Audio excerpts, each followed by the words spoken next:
नमस्कार मित्रांनो, जयकर मांडके माझ्या चॅनलवर आपल्या सगळ्यांचे स्वागत करतो.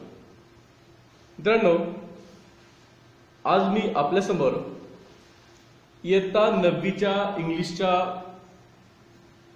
पाठ्यपुस्तकातील जे तिसरं युनिट आहे त्यातील पहिली पोयम 3.1 कोरोमंडल फिशर्स ही सादर करणार आहे. याच्या कवयित्री सरोजिनी नायडू या आहेत. आता कोरोमंडल हे भारताच्या दक्षिण किनाऱ्यावरती असणारे इथं असणारे जे मासेमार आहेत, मासेमारी करणारी लोक आहेत, ही मंडळी आपल्या सोबत्यांना, सख्यांना, मित्रांना चला आपण उठून समुद्रावरती मासेमारी करण्यासाठी जाऊया असं म्हणतायत. अशा आशयाची ही कविता आहे. पेज नंबर 66 वर ही कविता आहे. तर मग चला सुरुवात करूया. कोरोमंडल फिशर्स, कोरोमंडल जे मासेमार. राईज ब्रदर्स राईज, उठा बंधूंनो उठा. The wakening skies pray to the morning light. Wakening या शब्दाचा अर्थ उठणे किंवा जागे होणे, जागे होणे. तर आता बंधूंनो उठा, जागे व्हा. जाग झालेलं किंवा उठलेलं जे आकाश आहे ते काय करतंय? प्रे टू मॉर्निंग लाईट. सकाळचा जो प्रकाश आहे, सूर्यप्रकाश आहे, त्या सकाळच्या सूर्यप्रकाशाला जाग झालेलं, उठलेलं आकाश हे प्रे करते, त्याची प्रार्थना करते, त्याला त्याची विनवणी करत आहे. तर मग आपण आता काय करूयात तर उठूयात. म्हणजे बघा, या कवितेतला जो स्पीकर आहे तो आपल्या बंधूंना, आपल्या भावांना, आपल्या सवंगड्यांना उठा म्हणतोय. आणि आपण काय करूया तर आता सकाळ झालेली आहे. सकाळ झाल्यानंतर निसर्गातले सगळेच जीव, सजीव, सर्वच गोष्टी, त्याच्यामध्ये आकाश सुद्धा ते जाग झालेलं आहे. आणि ते काय करत आहे तर सकाळच्या जो प्रकाश आहे त्या प्रकाशाची विनवणी करत आहे किंवा त्याला ते त्याची प्रार्थना करत आहे. The wind lies asleep in the arm of dawn. आता वारा हा झोपी गेलेला होता. कुठं तर in the arms of the dawn. Dawn या शब्दाचा अर्थ पहाट. तर वारा हा पहाटेच्या कुशीमध्ये झोपी गेलेला आहे. वारा हा पहाटेच्या कुशीमध्ये झोपी गेलेला आहे. Like a child that has cried all night. जसं एखादं मूल जे पूर्ण रात्रभर रडल्यानंतर, जसं काही उशिरानंतर ते आपल्या आईच्या कुशीत ज्याप्रमाणे झोपी जातं, त्या पद्धतीनं, त्या प्रकारे वारा हा पहाटेच्या कुशीत झोपी गेलेला आहे. आम या शब्दाचा अर्थ बाहू. कुशी आपण इथं अर्थ आपण घेतलेला आहे. तर दुसऱ्या ओळीचा आपल्याला अर्थ लक्षात आला असेल की वारा हा पहाटेच्या कुशीमध्ये जसं रात्रभर रडलेलं मूल जसं सकाळच्या वेळेला, पहाटेच्या वेळेला जसं झोपी जातं, तसं वारा सुद्धा झोपलेला आहे, झोपी गेलेला आहे. Come let us gather our nets from the shore. तर ते हे जे स्पीकर आहेत हे परत पुढं आपल्या बंधूंना, आपल्या सोबत्यांना ते म्हणतात की चला आपण काय करूया तर आपण आपले जे काही नेट्स आहेत, आपली जी काही जाळी आहेत, मासेमारी करण्याची जे जाळं आहेत, ती जाळी आपण काय करूयात तर आपण गोळा करूयात कुठं फ्रॉम द शॉर, म्हणजे किनाऱ्यावरती असणारी जी काही आपली मासेमारी करण्याची जी जाळी आहे ती सगळी जाळी आपण काय करूयात तर गोळा करूयात and set our catamarans and set our catamarans free. आता इथं कॅटमरान्स या शब्दाचा अर्थ दोन सांगाड्यांचं जे गलबत असतं तो अर्थ इथं आहे, किंवा जोड नौका असते जी जोडलेली असते असे. तर ते काय म्हणतात तर आपण काय करूयात तर आपण किनाऱ्यावरती आपल्याला असणारी जी काही जाळी आहेत ती पण गोळा करा, आपली गलबत घ्या आणि आपण काय करूयात तर आपण चला आपण समुद्रामध्ये जाऊयात काय करायला तर मासेमारी करायला. To capture the leaping wealth of the tide for we are the kings of the sea. आपण काय करूया हे सगळं गोळा करून आपलं नौका घेऊयात, आपली जाळी घेऊयात मासेमारी करण्याची, आणि हे सगळं घेऊन आपण समुद्रामध्ये जी लिपिंग करणारी जी वेल्थ आहे, लिपिंग करणारी म्हणजे उड्या मारणारी, झेपावणारी, म्हणजे जे मासे आहेत ती एक प्रकारची संपत्ती आहे सागरामधली. ही जी उड्या मारणारी जी संपत्ती आहे ती संपत्ती आपण काय करूया तर पकडायला जाऊयात. कारण का for we are the king of the sea, कारण का तर आपण समुद्राचे राजे आहोत. No longer delay let us hasten away in the track of the sea girls call. आता यापुढं ते असं म्हणतायत की आपण यापेक्षा जास्ती आपण विलंब उशीर करायला नको. Let us hasten away in the track. Hasten म्हणजे त्वरा, लवकर किंवा लगबग.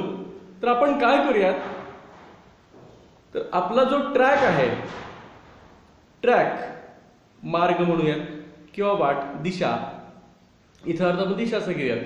तर आपण काय करूयात तर जो सीगल्स कॉल ज्या दिशेने येतोय, सीगल म्हणजे समुद्र पक्षी, समुद्र पक्ष्याचा ओरडण्याचा किंवा हाकेचा आवाज ज्या दिशेने येतोय त्या मार्गाने आपण काय करूयात तर आपण त्वरा करूयात, आपण घाई करूयात, लवकर आपण काय करूयात तर त्या दिशेने आपण निघूयात. म्हणजे समुद्रामध्ये मार्ग नसणार आहे तर त्या दिशेने आपण काय करूयात तर आपण निघूयात असं ते म्हणतात. या उपर आता आपल्याला इथं उशीर करायला नको. आपण ज्या बाजूनं सीगल म्हणजे समुद्र पक्ष्याचं ओरडणं किंवा त्याची हाक मारणं हे ऐकायला येते त्या दिशेने आपण काय करूयात तर आपण निघूयात. त्यापुढे बघूयात. The sea is our mother, the cloud is our brother. तर बघा तर समुद्र ही आपली माता आहे आणि जे ढग आहेत की नाही ते ढग हा आपला बंधू आहे, भाऊ आहे. The waves are our comrades all. आता ज्या समुद्रामध्ये असणाऱ्या ज्या लाटा आहेत, वेव्ज आहेत, ते आपले कॉम्रेड्स आहेत, म्हणजे ते आपले साथीदार आहेत किंवा सोबती आहेत. What though we toss all the fall of the sun, where the hand of the sea god drives. तर बघा त्यापुढे काय म्हणतात ते, What though we toss at the fall of the sun. Toss म्हणजे वर उसळणे.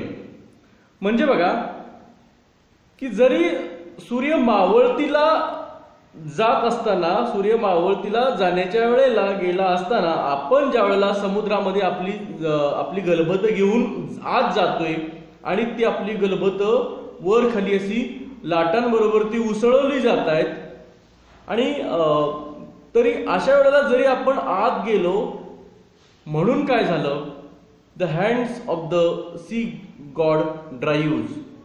तर सन where the hands of the sea god drives.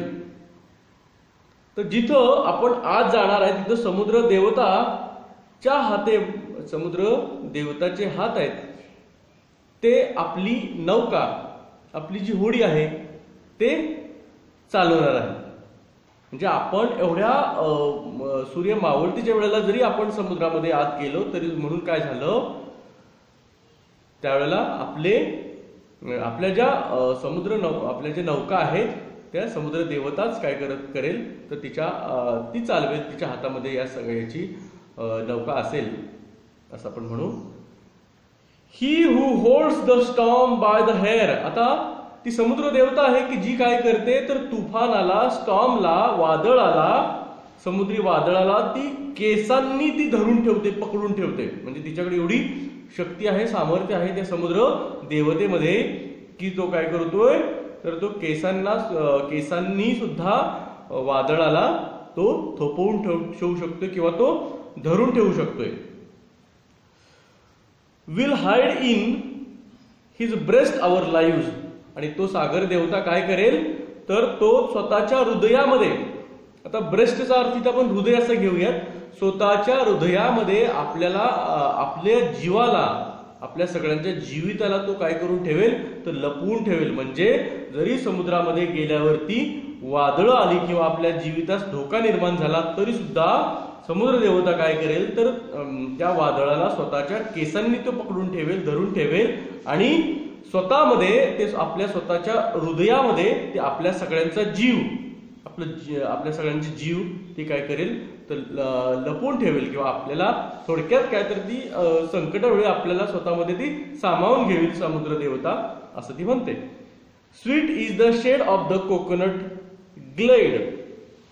आता इथं ग्लेड या शब्दाचा अर्थ जंगलातील वृक्ष नसलेली मोकळी जागा असा अर्थ इथे घ्यायचा आहे आपल्याला. तर बघा, sweet is the shade of the coconut glade. तर कोकोनटचं जे बाग आहे, राई आहे, वन आहे, तिथल्या त्या जंगलामध्ये म्हणा जिथं झाडी नाहीये, म्हणजे नारळाची झाडं तिथं नाहीयेत, अशी ती मोकळी जागा, तिथं जी पडणारी जी सावली आहे ती कशी आहे तर खूप गोड आहे, सुरेख आहे. And the scent of the mango grove. आणि आमराई आहे, तिथला गंध, आमराईत असलेला गंध आणि त्या नारळाच्या बनामध्ये असलेले जी काही सावली आहे ती गोड आहे, छान आहे, सुरेख आहे असं इथं कवयित्रीला सांगायचं आहे किंवा त्या फिशर्सना म्हणायचं आहे. And sweet are the sands at the full of the moon with the sound of the voices we love. तर बघा, त्यापुढे ते असं म्हणतात की and sweet are the sands at the full of the moon. म्हणजे बघा, तर full of the moon actually तर ओ आणि अपोस्ट्रोफी वगैरे दिलेला आहे, तो ऑफचं शॉर्ट फॉर्म आहे फुल ऑफ द मून. म्हणजे बघा, तर पौर्णिमेच्या रात्री पडलेलं जे चंद्रप्रकाश आहे आणि त्या चंद्रप्रकाशामध्ये असणारी जी वाळू आहे ती सुद्धा सँड्स, ती सुद्धा कशी आहे तर गोड आहे, छान आहे असं त्यांना म्हणायचंय. With the sound of the voices we love. आणि तिथं जो आवाज आहे, जो आम्हाला आवडणारा, ज्या आवाजाला आम्हाला आवडणारा सुद्धा तो आवाज आहे, पौर्णिमेच्या रात्रीचं जे वाळू आहे आणि तिथं येणारा जो काही आवाज आहे तो सुद्धा आम्हाला आवडणारा आहे आणि जे छान आहे असं त्यांना सांगायचं आहे. But sweeter O brothers the kiss of spray. पण या गोड असण्यापेक्षा अजूनही काहीतरी सुरेख आहे, काहीतरी चांगलं आहे. आणि ते काय आहे तर ओ ब्रदर्स, बंधूंनो, ते काय आहे तर the kiss of the spray. म्हणजे जो फवाऱ्याचा जो स्पर्श आहे, चुंबन आहे, म्हणजे अलगदपणे होणारा जो स्पर्श आहे त्या फवाऱ्यांचा तो त्याहीपेक्षा अधिक गोड आहे. And the dance of the wild foams Glee.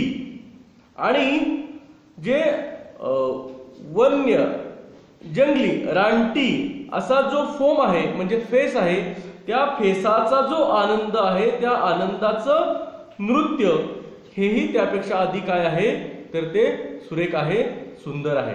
म्हणजे बघा, तर ज्या समुद्रामध्ये लाटांवरती फेसाळणारा जो लाटांवरनं येणारा जो फेस आहे त्या फेसाला इथं कवयित्रीनं वाईल्ड फेस, तो रानटी जंगली वन्य स्वरूपातला किंवा राक्षसी स्वरूपातला तो फेस आहे असं म्हटलेलं आहे. आणि त्याचा जो आनंद, त्या आनंदात ते जे नाचणं आहे ते खूप त्यांना आवडतंय असं ते सांगतायत.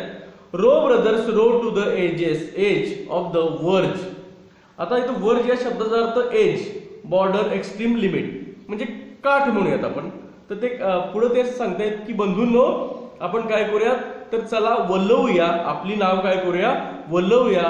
कुठं तर जो काठ आहे त्या कडेपर्यंत, त्या काठाच्या कडेपर्यंत आपण ती नाव वल्लवत नेऊयात. वेअर कुठपर्यंत, where the low sky mates with the sea, की जिथं आकाश काय करतंय तर समुद्राला येऊन भेटतंय.